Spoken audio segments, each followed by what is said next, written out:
Ali mean Gandapur साहब का statement एक दफ़ा दोबारा सुना दें तो फिर हम हुमायूं साहब से भी पूछते हैं कि बातचीत इस्टेब्लिशमेंट से कहाँ और कैसे चल रही है, दिखाएगी।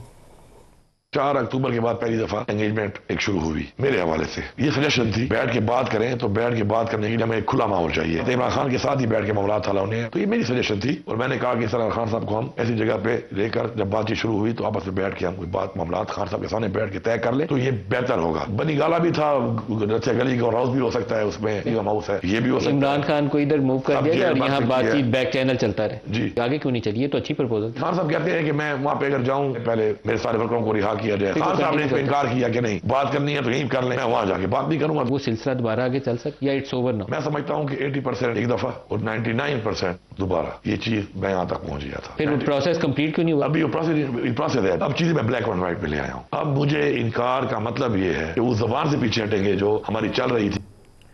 हुमायूं साहब, ये 99% बात हो चुकी है और ब्लैक एंड व्हाइट में चीज़ें आ गई हैं, क्या चीज़ है? थोड़ी रोशनी तो डालें। देखिए, ये आपने कल के इंटरव्यू जो आप चला रहे हैं उनका, देखिए इससे है मैं I will be very honest, ठीक है। 99% 80% दिस इज ऑल सब्जेक्टिव। आप परसेंटेज को तब करते हैं कि जब आपको पास पता हो कि ये टोटल चीज़ है, फिर आप उसमें बताते हैं 99%। तो जब आप 99% जिस तरीके से बात करें, दैट मीन्स कि everything was almost there, almost done. उसमें सिर्फ चंद एक चीज़ें रह गई थी, हो गया। दुनिया का उसूल है, अगर मेरी और आपके दरमियान में कहीं लड़ाई है, डायरेक्टली वो है, ठीक है, तो वहाँ पे मैं जो आपके साथ नहीं कर रहा हूँ, तो वहाँ पे हमेशा एक और चैनल होगा, दोस्त यार होंगे जो कुछ आपको जानते होंगे, कुछ मुझको जानते होंगे, कुछ इस सिचुएशन को, इस कमरे की सिचुएशन को काम डाउन करने के लिए कुछ आपको पकड़ के वहाँ ले जाएंगे, कुछ मुझे पकड़ के यहाँ ले जाएंगे और दरमियान में बातचीत करके हमें ला के बिठाएंगे, गले मिलवाएंगे वगैरह वगैरह। ये पूरी दुनिया में होता है, बैकडोर चैनल जिसको कहा जाता है, या आपको दूसरा चैनल होता है। पाकिस्तान में इसकी बहुत सख्त ज़रूरत है। वजह, पाकिस्तान में इस वक्त दो पावर सेंटर्स हैं, एपी सेंटर्स जिसे आप कहते हैं। एक आपकी है एस्टैब्लिशमेंट, वो पावर सेंटर है।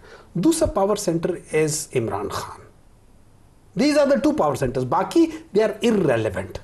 ये आपका दावा है? नहीं, ये मेरा दावा नहीं है, ये मेरा तज्जिया है, मेरा दावा नहीं है। और मेरे तज्जिए से 99% ऑफ पीपल वुड, अगर इमरान खान इररेलेवेंट पावर ना होता, पावरफुल ना होता, तो फिर आज ये सारी चीजें इमरान खान के इर्द गिर्द घूमती ना आप उनसे इंटरव्यू ले रहे होते, ना कोई ये बात हो रही थी, मान ले मेरी बात, और ना 26वीं तरमीम उसके खिलाफ है। अच्छा, उसकी एक वजह है जो मुझे अंडरस्टैंड है, वो ये है कि इमरान खान को ये कहा जा रहा है कि भाई आप बैक ऑफ हो जाए, आपने बोलना शोलना कुछ नहीं है, आपको हम जहां कहोगे वहां जाने देंगे। वो इस पॉइंट पे नहीं आ रहा, वो कहते हैं कि नहीं मैं करूंगा। हाँ, दरमियान में रास्ता निकला जा सकता है अगर कोई ऐसे हो। अच्छा, रास्ता निकालेगा कौन, ये याद रखिए, रास्ता वो निकालेगा जिसको अपनी जात के लिए कुछ चीज नहीं चाहिए।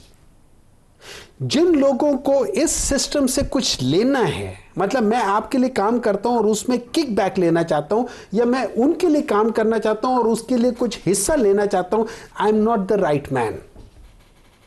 मैं वो बंदा इसके दरमियान में आके होगा जो आपके साथ भी मुखलिस है, उनके साथ भी मुखलिस है, जो बात सही करेगा, दोनों के लिहाज से आपको भी सही बात पे मनाने की कोशिश करेगा, उनको भी सही बात पे मनाने की कोशिश करेगा, तब ये मसले हल होंगे।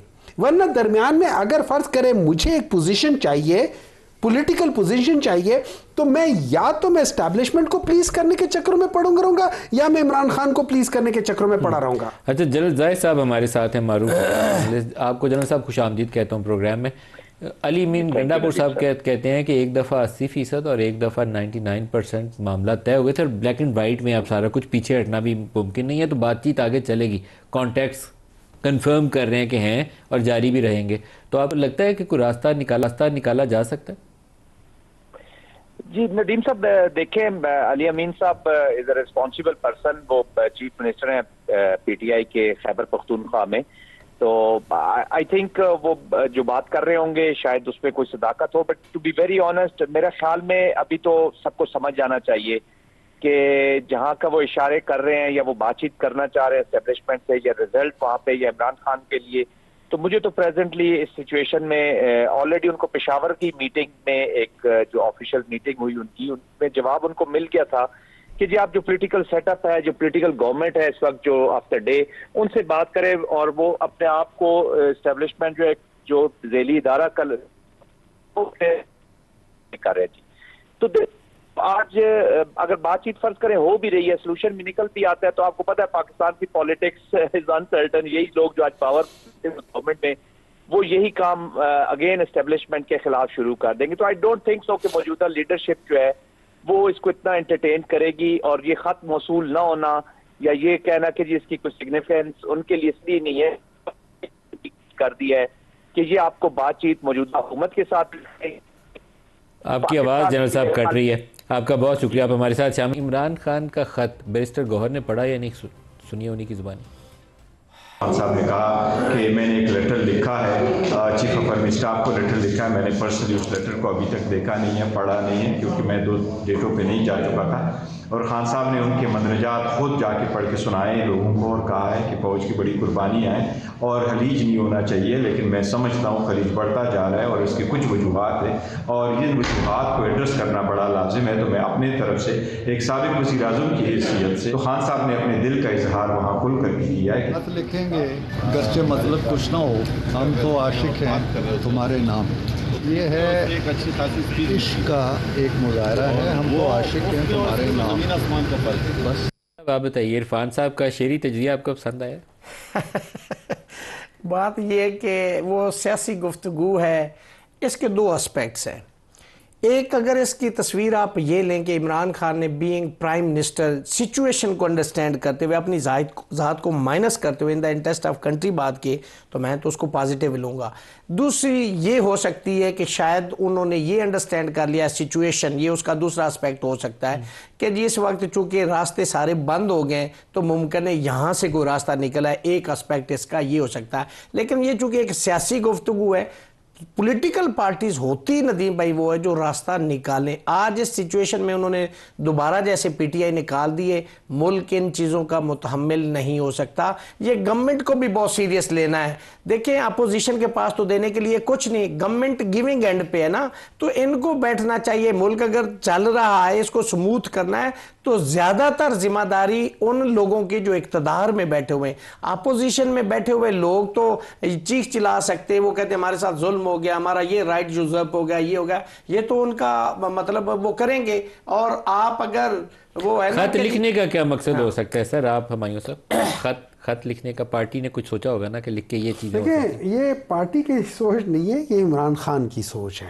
पार्टी से इससे डिस्कशन नहीं हुई, कोई आपस में मुशावरत नहीं हुई? वो he is the head of the party. अगर वो एक चीज़ समझता चाह, अब जैसे अभी आज़ाद साहब ने 2 बातें बताई हैं कि अगर मैं इस ख़त को देखता हूँ ना, और जो इसके अंदर जिस तरीके से लिखा गया है, मैं देखता हूँ कि एक शख्स है जो बड़ी इंपॉर्टेंट पोजीशन पे रह चुका है और वो सिस्टम के अंदर जो 6 मेजर नुक्स हैं या नकास या जो भी उर्दू में उसका होगा, उनको आइडेंटिफाई कर रहा है। वो कह रहे हैं कि देखें, पाकिस्तान का एक बेसिक मसला, अब वो ठीक है उन्होंने 24 के इलेक्शंस की बात की है, लेकिन उसको मैं जनरली देखूं, पाकिस्तान में सबसे बड़ा मसला है, पाकिस्तान में फ्री फेयर ट्रांसपेरेंट इलेक्शंस नहीं होते और हर दफ़ा यही मसला उठता है और ये उठता रहा। एक दफ़ा जब फ्री फेयर हुआ था, उसका रिजल्ट फ्री फेयर नहीं आया, मसला आया। तो ये एक चीज़ है। फिर दूसरा उन्होंने कहा था कि जिस तरीके से, फिर अगेन जिस तरीके से जनरली पाकिस्तान के अंदर कानून साजी हो रही है, जैसे अभी आज़ाद साहब ने कहा, उसमें पब्लिक की बेनिफिट के लिए नहीं हो रही। मदरजात की तफसील में चले गए, लेकिन मेरा सवाल था, मैं वही चीज़ कह रहा हूं ना, खत नहीं पढ़ा उसमें उनको देखिए उन्होंने नहीं पढ़ा, पार्टी से मुशावरत नहीं हुई, तो ये प्रॉपर एक पॉलिटिकल प्रोसेस तो ना हुआ। नहीं, प्रोसेस ही होता है कि top hierarchy of the party. मेरी नज़र में दिस इज अ लेटर जो कि एक स्टेटमेंट ने अपने मुल्क के अंदर इस वक्त जो कुव्वत है, जो सबसे इंपॉर्टेंट कुव्वत है, जो कि इस वक्त आपको भी पता, मुझे उनको कहा है कि मेरी नज़र में ये मसले और ये चीज़ रिफ्ट डाल रही हैं, ये चीज़ प्रॉब्लम क्रिएट कर रही है। इन चीज़ों को एड्रेस करना चाहिए, इन चीज़ों को ठीक करना चाहिए। और अगर इसमें उन्होंने अपनी ज़ात को बीच में डाला होता कि भाई देखो मेरे साथ ये हो रहा है या मेरी पार्टी के साथ ये हो रहा है, तो फिर ये लेटर एज अ स्टेटमेंट ना होता, ये एक पॉलिटिशियन का लेटर होता है। इसमें मैं ये फर्क कर रहा हूं कि ये पॉलिटिशियन का लेटर नहीं है, ये स्टेटमेंट का लेटर है। हुमायूं अहमद साहब और रियासत अली आज़ाद साहब, आप दोनों का मैं मशकूर हूँ, आप हमारे साथ शामिल